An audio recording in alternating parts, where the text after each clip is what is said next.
turut merasakan bahwa production sekarang budgetnya tuh udah nggak sefantastis itu gitu. Jadi susah juga sih Ceng. Yang penting kita jangan sampai turun terlalu jauh sampai merusak harga pasar. Kalau aku sih udah ada standar aku, soalnya kayak aku juga nggak mau ngasih yang ngapain aku kerja dia tuh aku beliin yang murah-murah tapi ntar ditolak, ya ngapain juga gitu kan, ujung-ujungnya belanja lagi gitu nanti ya. malah jadi over Tambah budget. Kamera roll and let's start. Halo, jumpa kembali di podcastnya Irpi. Ya. Saya Una Wijaya. Saya Buceng. Dan tentunya kita sama-sama berepisode-episode ngobrol di sini Ya. untuk Berbagi narasumber yang berbeda-beda dengan pengalaman yang berbeda. yang semuanya tentunya demi industri. Di episode kali ini sama seperti episode-episode lain, tentunya narasumber yang kita undang juga bukan narasumber yang kayak B aja gitu, Iya. enggak ya gitu Narasumber kan. yang udah cukup lama di industri Betul, dengan pengalaman dan segudang cerita.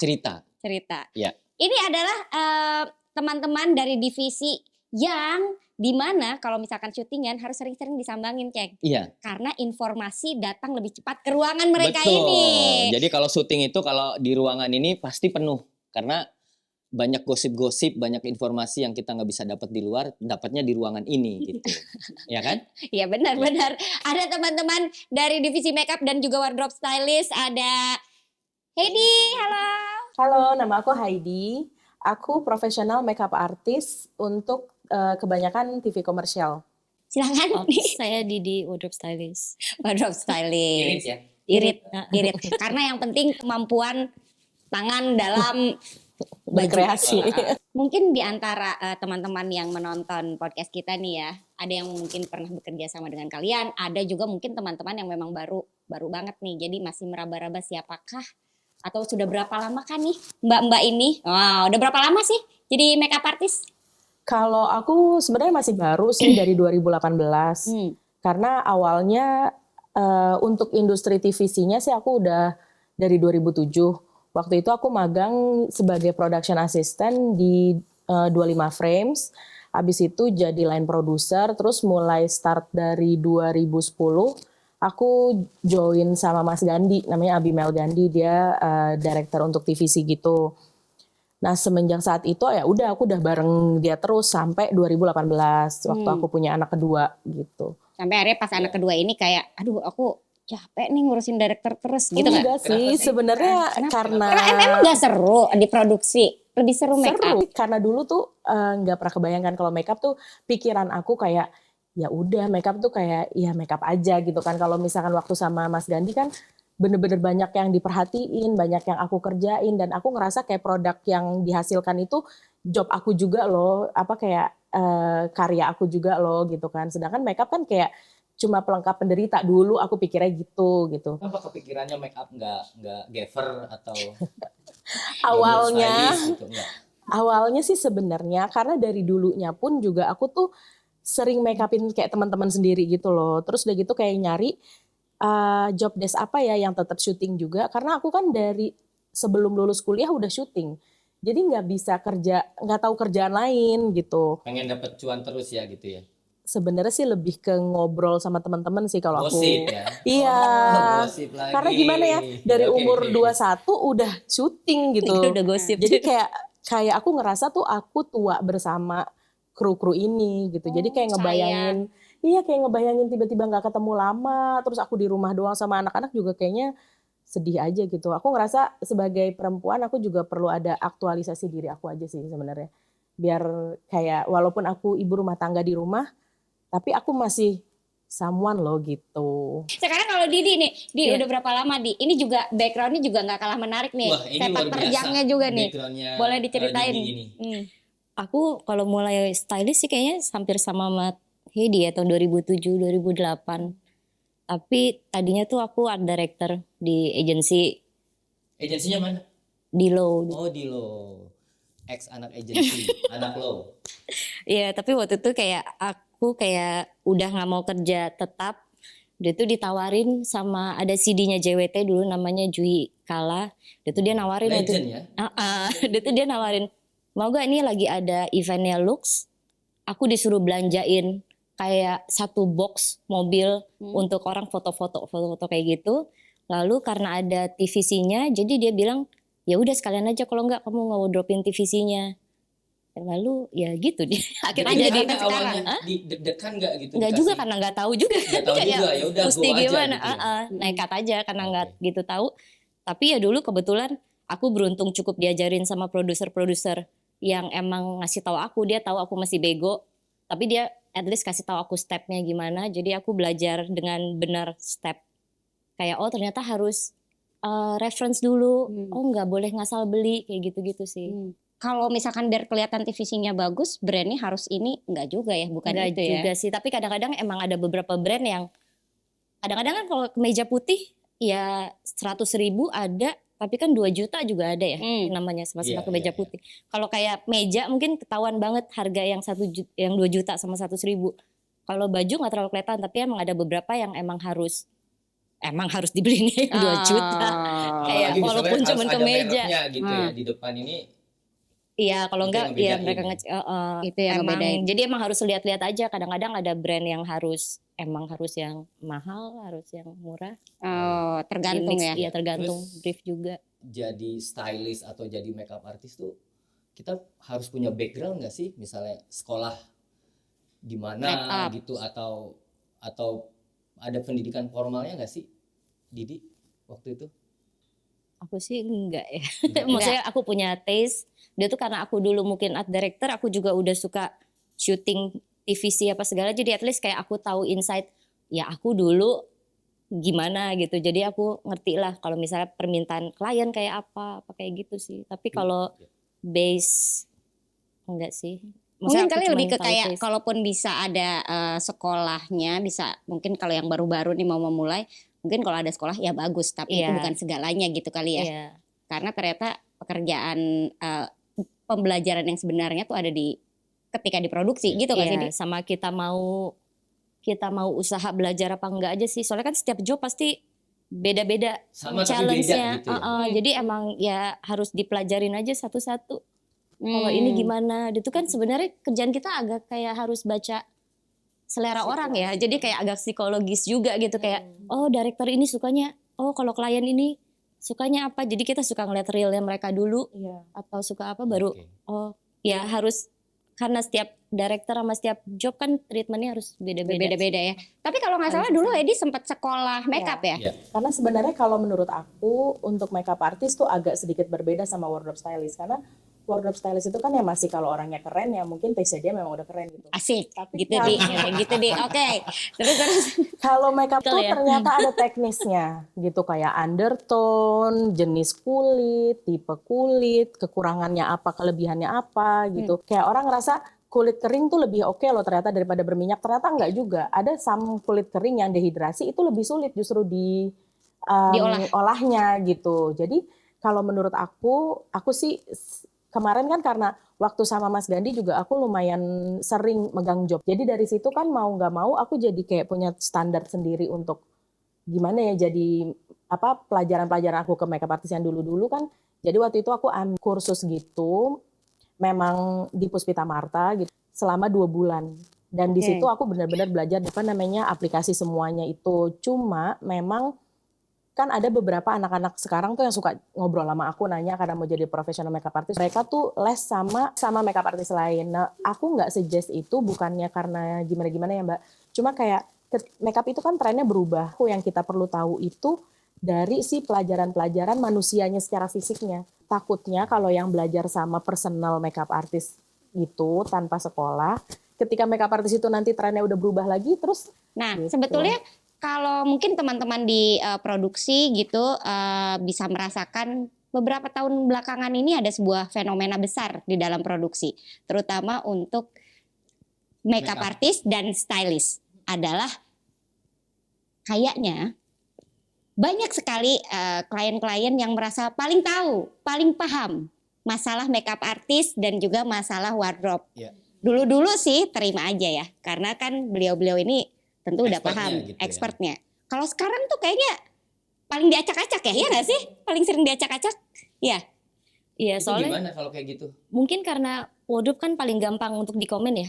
Kalau mereka mau komen art apa segala kan mungkin ya mesti lihat pas lagi syuting. Tapi kalau wardrobe kan setiap orang punya selera pakai baju. Tapi masalahnya kalau dulu tuh aku ngerasa banyak yang cukup objektif, tapi kalau sekarang tuh banyak yang juga lebih subjektif instead of objektif gitu. Jadi bukan ngelihat secara keseluruhan gitu, kadang-kadang personal taste, tapi mereka mungkin masih belum bisa ngebayangin nanti temboknya warna apa, ininya warna apa, jadi udah komen gitu. Bajunya nggak up to date, tapi ngomongin baju gitu ya.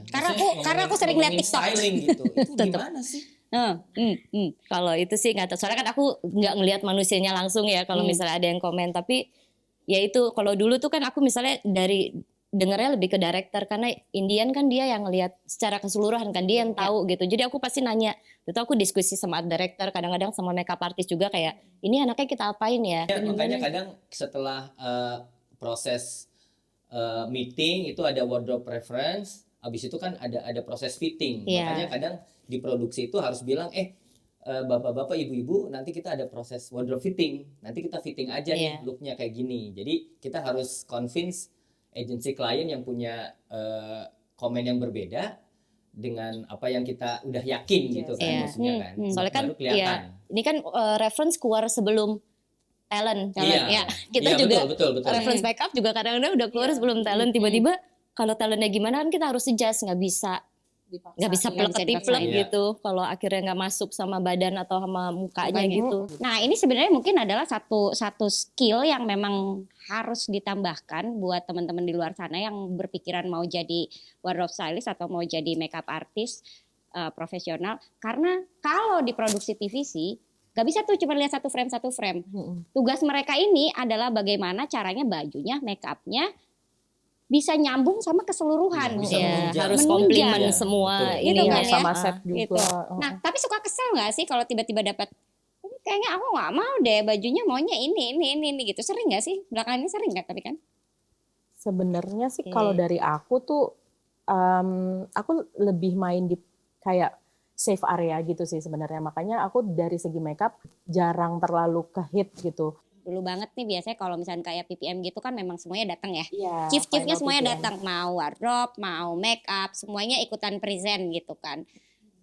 Nah, sebenarnya untuk menghindari klien terlalu involved sama area kalian ini, apakah mungkin nih salah satu caranya adalah dengan kalian ikut di PPM gitu? PPM awal, karena jadi biar kalian yang bisa kayak present sendiri. Mungkin nih kalau cuma dikasih referensi doang kadang mungkin orang nggak kebayang. Sama kan biasanya kalau yang ngomonginnya produser atau yang ngomonginnya director mungkin juga kan lu juga nggak tahu makeup gue lebih tahu. Apalagi kalau mungkin misalnya produsernya atau direkturnya laki-laki, kliennya perempuan. Jadi kadang-kadang kan suka kayak alah tau apa sih lu make up gitu kan. Gitu. Bisa nggak sih kalian ikut PPM aja gitu? Mungkin nggak? Sebenarnya sih dulu-dulu memang Chief datang ke final PPM ya Mbak Didi ya. Tapi aku ngerasa juga kayaknya itu mungkin nggak akan banyak membantu juga karena trennya udah berubah sih Mbak. Kayak kalau dulu itu dia, yang nggak dulu-dulu banget ya, kalau aku kayak 2007 sampai sebelum tren pandemi ini kan memang kita tuh terasa bahwa kita sebagai Chief itu memberi suggest ke klien, ke director, ke agency gitu kan. Dan mereka tuh terlihat banget kalau klien sama agensi dulu tuh cuma kayak ngejagain boundariesnya doang gitu loh. Tapi untuk di segi kreatifnya kita tuh masih dibebasin gitu. Nah kalau sekarang aku ngelihat trennya tuh kesannya jadi mereka tuh kayak tahu mereka mau apa, tapi minta tolong kita cariin gitu. Doersnya aja gitu ya? Iya kayaknya sih gitu ya kalau sekarang. Jadi aku ngerasa kayaknya kalaupun kita datang ke meeting kayak dulu, tapi di-apply di zaman sekarang mungkin won't help that much kayaknya ya. Tapi kalau present sih aku jujur kalau misalnya lagi udah di lokasi, aku prefer ya udah aku aja present gak apa-apa karena aku bisa lebih ngasih reasoning daripada bisa jawab suruh juga orang. gitu ya. Maksudnya oke, kalau yang ini gini karena itu bisa mempercepat juga gitu. Kalau misalnya meeting ya sebenarnya kalau emang perlu dan harus ikut sih aku nggak masalah kalau yang fashion base. Tapi kan kadang-kadang suka dikebelakangin lu ngomongin yang lain. Iya. Tapi ntar baru komen di belakang yang ngomongnya soal masalah ide, masalah skrip, masalah board, copy, board, kamera, apa segala gitu yang wardrobe, makeup suka belakangan. Tapi ntar baru tiba-tiba duk kayak udah mau selesai, kayak udah mau syuting baru muncul gitu. Jadi kalau dulu itu kita udah ngobrol sama DOP, sama art, sama kan dulu kan ada namanya production designer kan. Jadi kita semuanya tuh bagian production designer, which is makeup, wardrobe, art, Maksudnya DOP, under production designer itu kan. semua itu kan kita udah ngobrol bareng, udah memutuskan sesuatu dan kita bawa ke klien itu the whole package. Nah kalau sekarang susahnya adalah kita udah ngobrol nih, tapi talentnya nggak ada, talent tetap dipush sampai malam sebelum besok syuting gitu. Jadi kayaknya apa yang udah kita obrolin jadi mentah lagi, belum lagi nanti udah di-present ke klien, ke agency, tetap kita ngawang-ngawang karena talentnya nggak ada gitu. Kalau dulu kan memang talent itu di lock sebelum kita fitting. Iya, jadi sebenarnya dulu kan jadi, prosesnya first PPM tuh udah, terus final semuanya, PPM tuh ini yang udah kepilih, ini wardrobe-nya ini, ada perubahan jadi masih ada waktu gitu. Kalau director luar soalnya gitu, aku tuh kerja misalnya kayak director dari Jerman apa segala yang nggak pernah ke Indonesia. Dia pas aku nanya mau fitting nominasi, dia bilang why? I only wanna do fitting for the chosen talent, karena dia nggak mau, karena kan kalau masih nominasi banyak buat apa? Stylingnya bisa beda-beda atau apa. Jadi ya kan, tapi kan culture Indonesia kan ya nominasi juga. Servicing gitu ya. Ya maksudnya ya mungkin untuk mempercepat atau apa, ya udahlah ya namanya kalau udah kayak culture kayak gitu. Tapi mereka banyak yang agak kaget juga karena seharusnya yang udah lock itu yang di make up. Jadi harusnya kan memang kayak oke, kita udah pede nih go with this talent gitu. Nah baru deh tuh kita nih si geng-geng dayang-dayang pencakep ini mikirin gimana dia look the best gitu kan. Kalau sekarang kan kita mikirin look the best yang oke akan setnya sama tujuan boardnya, tapi talentnya gimana, tapi gimana ya gitu. Jadi kayak kebalik gitu, proses pengerjaannya tuh kebalik. Jadi ketika kita udah oke nih, klien udah oke banget sama talent ini, tapi mungkin gaya baju yang Mbak Didi suggest nggak cocok sama dia karena misalkan badan dia lebih tinggi atasnya, torsonya daripada bawahnya. Sedangkan style yang Mbak Didi gimana, yang gitu-gitu sih Mbak. Berarti kalau kayak gitu secara dengan nature produksi zaman sekarang sebetulnya itu bukan sebuah produksi yang ideal ya untuk kita berproses gitu kan ya. Jadi semua orang jalannya jadi mesti sendiri-sendiri, ngejarnya udah bukan lagi ngejar bisa kayak keluar outputnya jadi satu, semuanya saling mendukung, tapi gimana caranya gue biar cepet cepet terus kayak ya udah gue provide aja gitu sih. Tapi ada beberapa orang yang suka bilang kayak ya gue sih kadang-kadang kalau lihat kayak gue lihat aja dulu sepintas gitu, orangnya kece nggak, orangnya kayaknya kalau lihat wardrobe dandannya benar nggak, kalau lihat makeup dia makeup buat sendirinya oke nggak, jadi kayak lihatnya dari itu, bukan dari judging, bukan dari porto gitu. Nah menurut kalian gimana tuh? Kalau sekarang sih kayaknya trennya emang udah ke situ sih Mbak. Kita mau nggak mau ya. Maksudnya kayak karena orang sekarang itu bener-bener merhatiin appearance banget kan.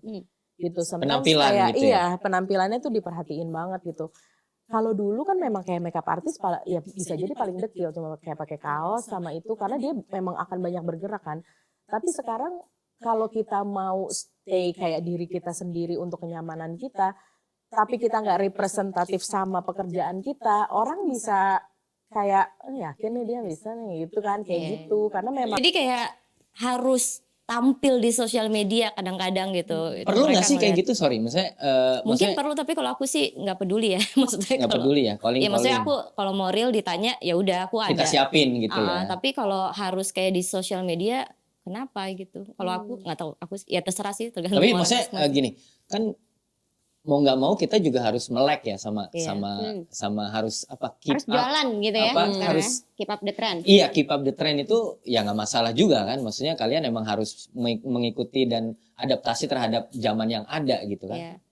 Tapi kalau terus terang kalau misalnya kayak aku kerja kayak director luar apa segala kayak gitu, mereka ya udah cuma minta real kok, mereka nggak peduli in social media kamu siapa, ini apa segala, ya udah kasih lihat aja realnya gitu, karena nggak ngejudge based on punya temen berapa di Facebook, yang follow berapa di Instagram gitu. Emang dari kerjaannya aja gitu. Jadi aku sih ya udahlah, rezeki ada masing-masing ya. Ada lagi nih yang pengen gue tanyain. Kalau kita syuting sama BA dan ambassador, biasanya tuh kalau dari gitu KOL gitu, biasanya tuh dari produksi ada wardrobe stylist, makeup artist, sama ada lagi glam team. Riders lah ya. Kan bajunya sebenarnya sama-sama aja ya. Kalau buat syuting, sebenarnya bedanya apa sih? Glam team ini apa sih? Karena sejujurnya budget mereka itu jauh lebih besar daripada kalian gitu, ya kan? Fee-nya kan? Fee-nya dan juga belanjanya dan semuanya gitu kan. Sebenarnya bedanya apa sih? Kalau aku sih mikirnya gini aja sih Mbak. Kenapa artis itu butuh glam team? Karena sebagai BA kan dia menjual dia sebagai dia. Nah yang tahu dia itu bagaimana banget dia mau package the look-nya itu kan ya memang glam team-nya kan. Jadi aku nggak merasa harus terpojokan atau gimana gitu dengan adanya glam team, karena which is aku juga kadang-kadang syuting sama artis aku nggak tahu dia artis sampai pas Yunisa hari syutingnya gitu kan. Jadi ya aku sih kadang-kadang ngerasa oh ya udah deh yang penting dibayar, terserah kan kerjaan aku malah jadi lebih dikit kalau nggak harus megang BA. Masuk. Kadang-kadang. Tapi itu tuh kadang-kadang misalnya kalau ada bajunya banyak tapi akhirnya mungkin karena lebih susah komunikasi sama glam team daripada sama kita karena lebih sering, jadi yang susahnya aku yang kerjain. Tapi ya udahlah ya, ya udah dikerjain yang aja. penting, Tapi ya itu cuman kadang-kadang misalnya kalau ternyata munculnya BA-nya kayak apa, jadi supportingnya itu yang harus adjust. Jadi yang kayak tadinya kita udah ada ini harus kita ubah karena ternyata bajunya dia. Kalau dulu kan, soalnya kan biasanya kan kadang udah aku semua sendiri. Ini kan jadi kayak ada dua kepala. Tapi kan suka nggak nyambung kayak karena emang nggak ketemu gitu. Jadi akhirnya harus kerja 2 kali kadang-kadang gitu. Sekarang nih satu lagi nih, budget produksi yang sudah tidak seindah budget zaman dulu ya gitu. Nah, biasanya nih salah satu yang udah pasti nih ya yang bakalan dipangkas adalah budget wardrobe. Kalau make up sih gue nggak pernah denger dipangkas ya make up ya. Ada juga oke, nanti juga cerita ya. Nah tapi pangkasnya apa? Nanti kita cek ya. Pangkasnya apa? Nah tapi kalau budget produksi wardrobe nih biasanya dipangkasnya banyak tuh Di. Terus begitu udah tahu kayak ini yang di calling siapa? Didi. Ya udah deh, nggak usah pakai Didi deh, produksinya mahal gitu. Gimana nih sebenarnya ngakalin? Memang budget produksi wardrobe tuh memang ada standarnya untuk mencapai look segini harus segini atau enggak kok sebenarnya bisa sebenarnya pasti ada standar ya, kayak misalnya buat yang fashionable sama buat ibu di dapur ya kan udah pasti beda tuh. Udah ada hitungan rough-nya lah gitu. Tapi emang kalau biasanya sih aku pasti produser juga akan ngomong misalnya Di ini gini-gini. Dia tuh kan aku pasti akan bikin budget request. Talentnya berapa, scene-nya berapa apa segala gitu aku bikin. Jadi kalau misalnya mau diskusi ya udah diskusi lagi. Kalau emang budget kamu nggak ada, yang mau dikurangin di mana? Karena kalau aku pasti work around on that budget. Jadi aku nggak akan, kalau misalnya aku akan keluar ada komen-komen tambahan juga aku pasti akan report. Ini nggak bisa nih, duitnya udah nggak cukup. Ini apa segala. Jadi sih aku pasti diskusi. Enggak ya. Nah tapi kalau misalnya dari make up, ini emang apa sih biasanya sekarang? Pemotongan budget ini. Sebenarnya kalau makeup tuh lebih ke departemennya gitu. Chief makeup itu kan memang kayak menerjemahkan si kebutuhan boardnya apa kan. Tapi untuk makeup yang kayak misalkan ada efek di situ, dulu itu kan kita selalu hire orang ada efek artis. Which is efek artis itu memang bagian dari makeup, tapi dia itu berdiri sendiri sebenarnya. Nah Special kalau sekarang gitu ya? iya special effect itu tuh memang dia mempelajari itu tuh juga perjalanannya panjang, nggak cuma sekedar bisa nge-makeupin doang, terus kayak gambar-gambar dikit gitu kan. Nah sekarang ini aku sempat ketemu beberapa jobs yang memang kita dipaksakan itu untuk masuk ke departemen makeup aja tanpa visual effect gitu. Nah sebenarnya ya kalau aku sih sometimes aku ngerasa itu challenge dan aku bisa belajar di sosial media kayak di YouTube atau di mana gitu. Ya aku sih suka-suka aja ngerjainnya gitu. Tapi kan bear in mind juga aku juga masih punya tanggung jawab sama talent-talent yang looknya harus cantik, harus ganteng gitu kan. Nah kalau dulu tuh lebih enak karena aku udah bisa ngelepas itu hanya dengan ngebrief. Misalkan aku kayak ngebrief, Dot pokoknya ini harus kelihatan natural ya lukanya. Karena lukanya tuh mau gini gitu kan.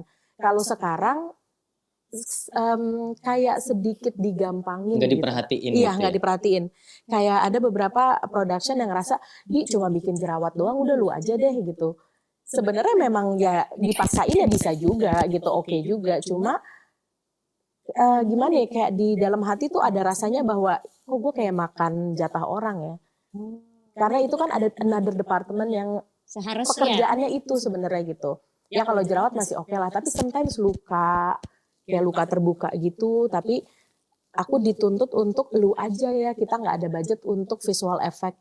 Jadi kayaknya sekarang di saat budget udah makin turun, kru makin banyak, memang kayaknya saling membantunya tuh juga mesti lebih tinggi lagi sih sekarang gitu, karena kita mikirin bahwa ada departemen lain yang sebenarnya bertanggung jawab atas itu, dan itu lahan dia cari makan juga gitu.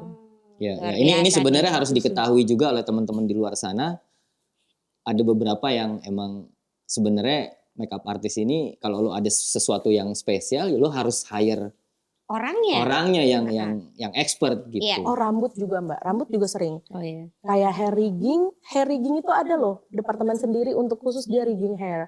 Tapi kenapa ketika jobnya itu memang Tight budget lagi memang gitu. tight budget, kita lagi yang dipaksa gitu. Padahal sebenarnya jangan gimana ya, kita sih sebenarnya nggak masalah kita dipaksa karena kita juga senang explore. Tapi in some case kita ingat bahwa ini kerjaan teman kita yang lain gitu. Tapi kamu nggak bilang nggak kayak nolak gitu? Kayaknya gue nggak bisa deh, takut nggak maksimal dan talent gue banyak, gue harus ngurusin. Kalau misalkan ini sih aku biasanya tetap berusaha gini aja deh. Gue coba ngomong dulu ya sama si ini. Mungkin dia mau bantu kita. Aku tetap usahain gitu dulu sih. Kalau gitu teman-teman di divisi di departemen make up apa yang sekarang lebih sering dilupakan? Maksudnya tadi kan ada hair rigging, visual effect artist. Itu dua itu yang sering dilupakan sekarang. Iya, yang sering dipush ke bagian Ya udah lu aja yang ngerjain gitu kan. Gitu. Tapi sebenarnya memang headnya kan tetap harus aku gitu kan sebagai chief ya. Tapi ya itu kan kayak sebagai chief kan kita tahu aku tetap kayak referensinya begini ya, aiming gue gini. Aku tetap supervise mereka. Tapi kan mereka itu expertise-nya gitu. Mereka yang bisa menerjemahkan apa yang aku mau gitu. Dengarkan cerita Hedi dan juga cerita Didi nih udah langsung sekilas udah langsung tahu kalau jam terbang mereka udah kayak jauh banget, ya kan? Pasti fee-nya juga udah kayak tinggi, udah nggak bisa digapai nih. Gimana dengan budget produksi sekarang? Kalau mau nge-calling kalian tapi budgetnya masih segini, bisa nggak sih? Ya misalnya gini, kalau misalnya calling aku mau calling kamu, fee kamu berapa? Apakah ini udah termasuk asisten atau apa segala macam? Terus maksudnya ada paketan-paketan yang kayak bisa mengakomodir budget sekarang nggak? Apa? Ya jadi apa lihat direkturnya, lihat siapa yang calling nggak gitu? Kalau fee? Ya kalau fee sih sebenarnya kayaknya aku biasa-biasa aja ya. Aku kayak udah berapa tahun juga nggak naik gitu. Tapi ya kalau kerja sebenarnya tergantung kebutuhan. Kalau misalnya lebih banyak scene-nya, lebih banyak talentnya apa segala, pasti harga tim aku jadi nambah. Karena ya kan berarti aku harus calling asisten lain. Karena kalau misalnya paket nih, berarti kalau kerjaan yang lebih ribet, fee aku lebih kecil dong. Secara logika ya kayak berarti aku kerjanya kayak lebih nggak ridho ntar jangan-jangan gitu. Kerjaan gampang, aku malah dapat jatah yang lebih besar. Jadi kalau aku sih tergantung jobnya sih. Pokoknya kalau jobnya simpel ya udah segini. Tapi jadi kalau misalnya ekstranya 100, ya tergantung. Harus dibajuin kalau gitu kan? harus dibajuin ya. Tapi kan pas lagi board aku udah tahu lah mestinya. Ini aku ada asistennya berapa, misalnya apa on the day shoot nambah kan makeup juga gitu-gitu. Kadang-kadang yang on the day shootnya nambah apa segala kayak gitu. Tapi kalau enggak sih standar. Kalau mau diskusi ya misalnya kita diskusi di budget. Ya budgetnya berapa, kalau bisa di workout. Kalau direkturnya kita udah biasa kerja, kita udah tahu. Kliennya juga masih bisa. Ya dijalanin aja. Ngobrol sih. ya. Iya ngobrol aja sih. Diobrolin. Jadi sebenarnya fee standar udah ada nih, fee gue segini. Tapi ternyata pas lihat board, wah supportingnya ada 15 segala macam, nggak mungkin lo ngerjain chief dan satu asisten gitu. Pasti lo akan request nggak mungkin nih. Karena aku kan asisten fee juga terpisah semua. Jadi pokoknya aku ya segini, asisten berapa, kalau ada asisten lagi berapa, ada nambah lagi asistennya berapa, ya disesuaikan aja gitu. Jadi nggak mungkin misalnya talentnya satu ibu satu anak, aku asisten 3 gitu minta, ya nggak mungkin gitu. Lah gitu. Ya. Sebenarnya itu semuanya bisa diomongin sih, apalagi kadang-kadang kayak sekarang kan aku tuh dulu tuh karena saking lamanya sama Gandhi, banyak yang aku nggak kenal nih direktur-direktur yang ada sekarang gitu kan. Jadi sebenarnya kadang-kadang kalau direkturnya memang aku belum kenal, terus ini pengen juga sebenarnya. Jadi kayak untuk fee tuh sometimes itu nggak nomor satu banget lagi jadinya gitu. Hah? Mendingan fee nggak usah ditawar atau budget wardrobe ditawar? Atau kamu gimana nih? Kan misalnya ada special request lagi, makeupnya harus ini, ternyata talentnya banyak, fee-nya ditawar atau ada belanjaan yang harus lu belanja di luar dari standar fee lo itu? Kalau talent banyak tuh mau nggak mau memang aku harus hire at least another hairstylist. Buat speed Karena juga ya pakai soalnya. buat speed juga gitu loh. Jadi sebenarnya budget itu tuh sometimes ya sejujurnya nih. Kadang-kadang kita juga udah berusaha work on that budget juga gitu, Ceng. Kadang-kadang sebenarnya sebagai chief sometimes kita tetap tahu harus hire stylist yang senior gitu. Padahal sebenarnya budget yang ada di fee kita ini tuh asisten yang senior gitu. Karena kita butuh waktunya, butuh cara komunikasi kita. Kadang-kadang kan kalau yang udah biasa kerja sama kita, yang senior apalagi, kayaknya tuh kita ngedip aja dia udah tahu maksudnya apa. Tektokannya udah enak gitu. Ya. Tapi karena memang PH-nya lagi nggak ada budget atau production itu nggak ada budget, sometimes aku tetap bayar dia dengan seharusnya, tapi aku ngalahin di akunya. Sometimes ada beberapa kali ya sebagai chief juga ada yang gitu kan ya Mbak Didi ya kadang-kadang ya. Karena kita udah nggak bisa push lagi nih ke production untuk tambahin cost lain, tapi kita juga sebagai chief punya, gue juga harus aman nih, gue juga harus tenang kerjanya gitu dan harus hire. Jangan mikirin fee ya lagi gitu-gitu. Anjing fee gue kecil gitu kan nggak mungkin dong. Ya, tapi benar. 12 hari sih oke ya, syuting 12 hari iklan ditawar sehari GoPay sih go ya kan. Iya itu kuantitas kan ya alhamdulillah kalau ada ya kan. Cuma sebenarnya gitu sih ditambah lagi dari makeup tuh gini. Ada produser yang ngasih masukan ke aku gini. Lu daripada kayak gitu, maksudnya kan sekarang aku tuh tahu standar fee itu berapa sebenarnya yang kelasnya apa, yang baru apa yang senior gitu-gitu, which is aku juga nggak baru-baru amat, nggak senior amat karena banyak yang lebih senior.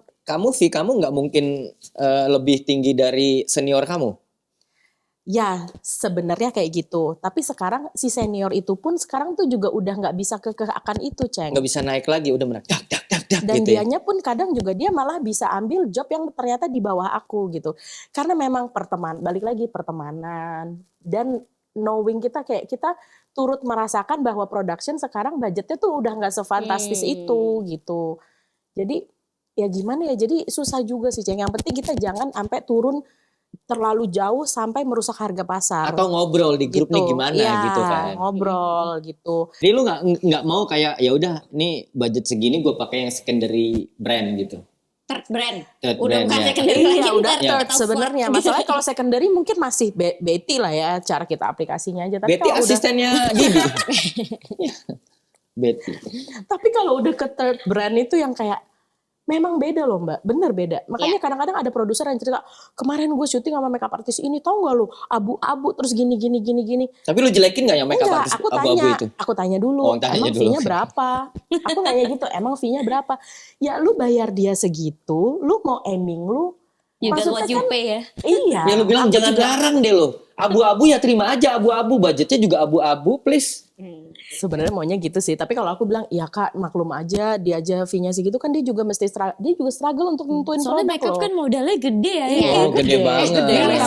Berapa sih modal untuk kitnya aja kayak udah berapa? Nah, modal buat alat jangan brand lo ya, maksudnya yang brand.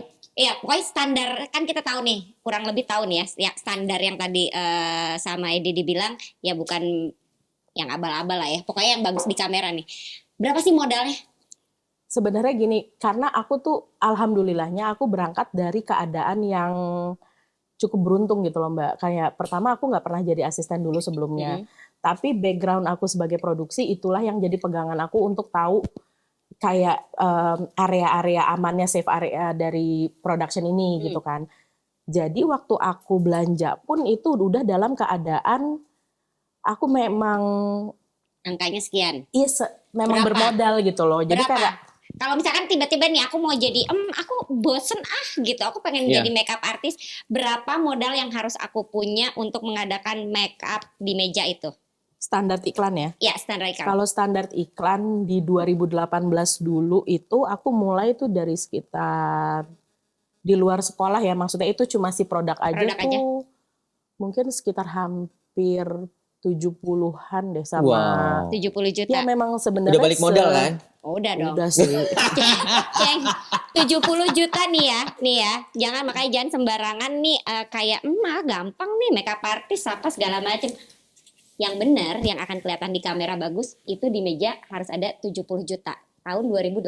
Iya. Dicaliin deh sekarang. Itu termasuk kayak bangku, karena kan aku Kaca ngerasa gitu iya ya, bangku, modal kaca, ya, modal iya, gitu modal, kan. iya, gitu. Karena nggak mungkin lu pinjem bangku kan? Iya, itu Iya. udah sama shaver, Udah sama semuanya ya. alat rambut, semuanya tuh udah the whole itu kayaknya waktu itu aku startnya sekitar segitu sih. Ya bisa di bawah segitu juga Bisa, sebenarnya bisa. gitu kan. Tapi ini maksudnya udah standarnya segitu ya. Standar iklan lah, makeup Oke. artist iklan gitu.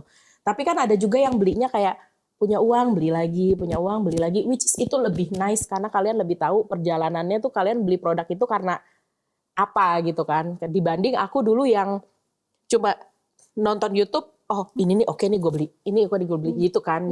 Pas ternyata seiring perjalanan waktu aku nggak repurchase gitu. Ini mungkin ini adalah salah satu tips untuk teman-teman di luar sana yang baru akan memulai karirnya sebagai makeup artist. Iya.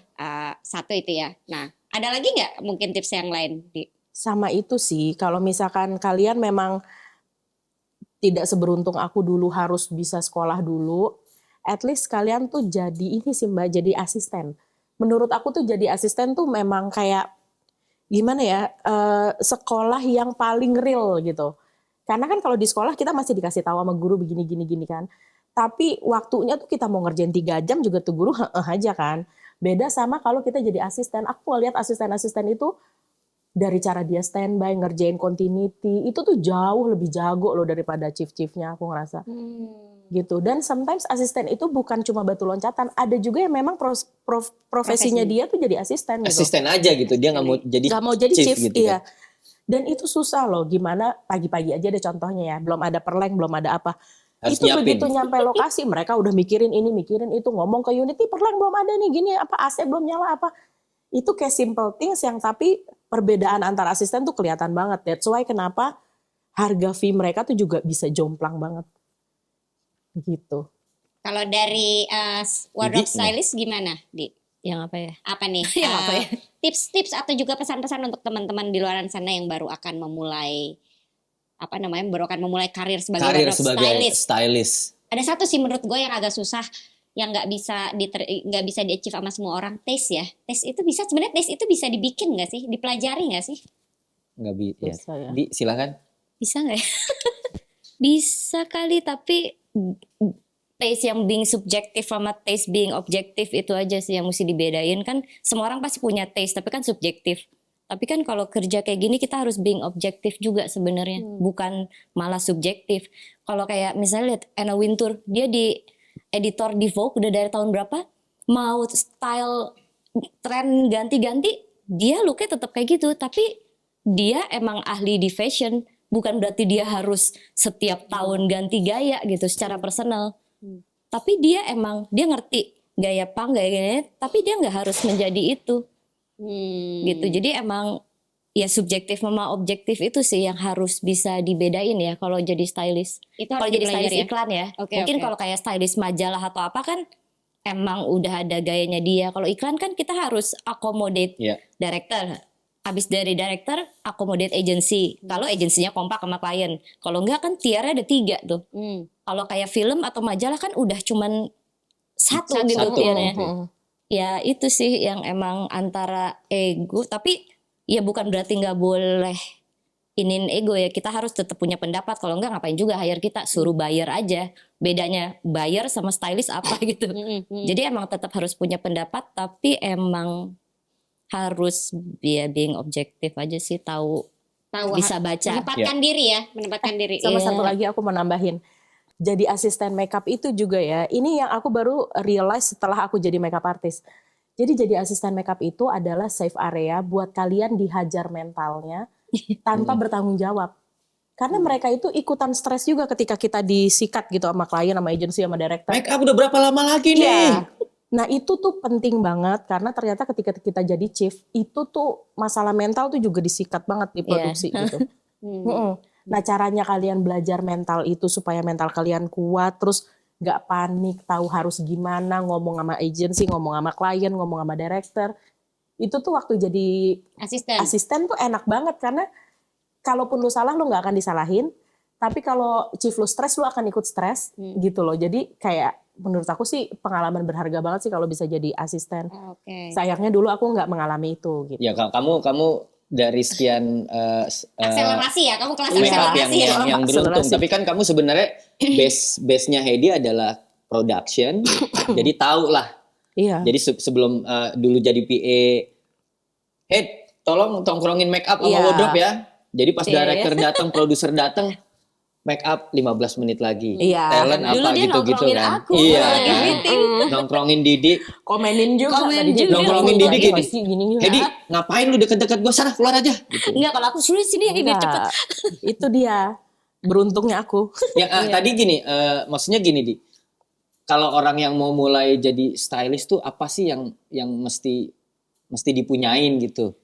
Ya kan pikirnya stylist tuh yang penting ngerti style atau apa, tapi kan nggak cuman itu ya, banyak banget kayak harus menerima juga kayak art. Kita harus tahu gitu, ini bakal misalnya akan di sofa terus, kan kita harus nanya sama director sofanya warna apa gitu, karena nggak sendiri kan, kayak kalau cuman punya taste tapi nggak bisa collaborate sama nggak bisa ngebayangin yang lain. Susah ya. Iya, maksudnya being selfish cuman kayak mau gayanya doang kan nggak bisa ya.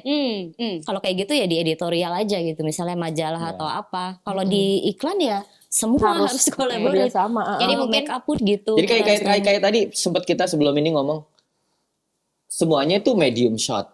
Tapi ternyata komennya ke sepatu nih. Ya kalau itu kan kadang-kadang susah ya, ada yang nggak bisa. Ya udahlah daripada di fight karena padahal kita tahu nggak akan kelihatan juga. Tapi ya udahlah. Beli 700.000 daripada berantem 2 hari berantem OT gitu kan.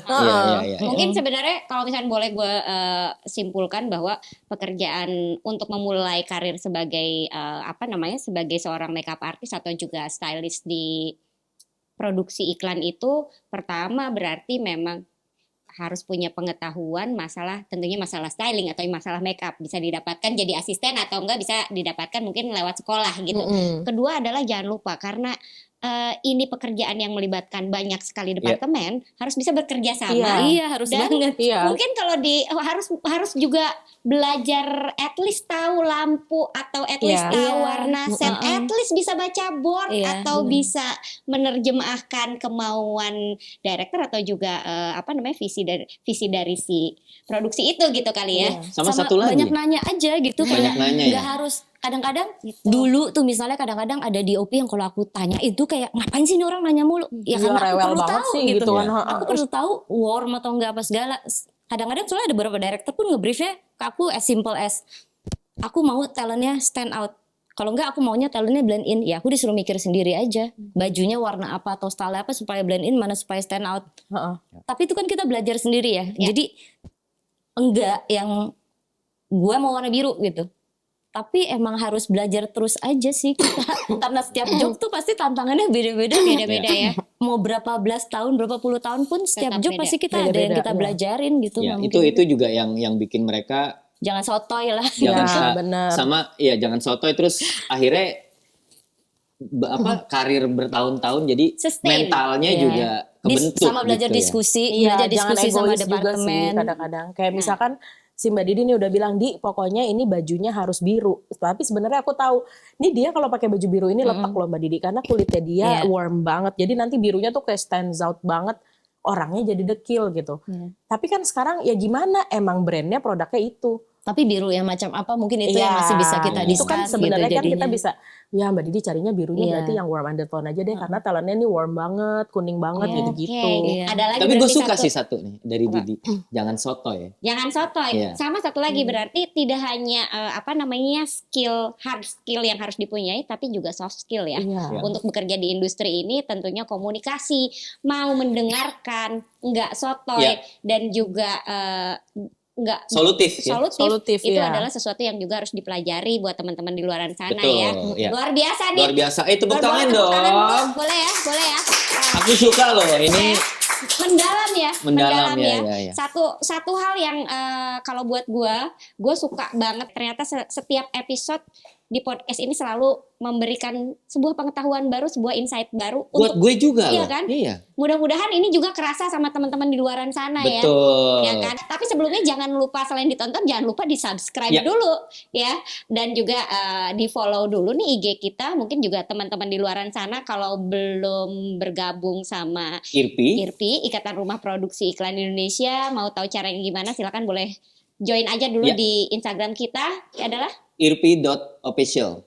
Oke, irpii.official ya. Dan jangan lupa like and subscribe tentunya ya. Terima kasih banyak Didi. Sama-sama. Didi thank you ya. Heidi thank you ya. Terima kasih banyak. Semoga obrolan kita juga seperti yang tadi gue yakin ini akan banyak yang nonton karena ini suatu pengetahuan yang luar biasa ya. Yang ada tapi nggak pernah diomongin. Benar. Gitu. Dan mudah-mudahan nih Ceng di episode ini cita-cita gue sih semoga kita ada jadi sebuah topik obrolan di ruang make up ya. Betul. Itu masuk ruang obrolan topik di ruang make up dan warap itu berarti kita udah dipromoin gede nih. Karena apa? Karena selain banyak transfer data dan segala macam dingin juga. Iya kan? Di situ kan ada AC. Kalau nggak ada AC udah ngomel nih dua-dua nih. Baiklah kalau kayak gitu terima kasih banyak ya sekali lagi. Sama-sama. Thank you so much guys. Thank you. Udah langsung ngomong bahasa Inggris ya. Iya. Internasional ya. Oke, baiklah kalau begitu selesai sudah perjumpaan kita di episode ini ya. Terima kasih banyak. Sampai berjumpa lagi di episode selanjutnya. Kamera roll, sound, and let's talk bersama Demi Industri.